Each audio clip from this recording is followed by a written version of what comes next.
আজ বিকেলটা চা খাওয়ার বিকেল, তাই আমি 1 কাপ চা বানানোর প্রস্তুতি নিয়ে নিলাম।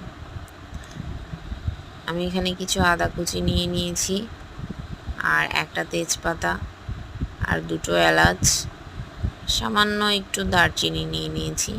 মশলা চা করব, তাই কিছুক্ষণ বয়েলড করব। তারপর সামান্য 1 চামচ চা পাতা দিয়ে দিলাম।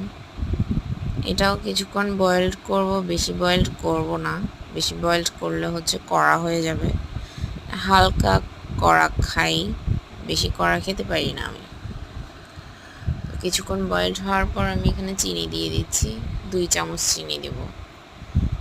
এই তো হয়ে গেল আমার কালার চা, লাল চা। এখন ঢেলে নিব।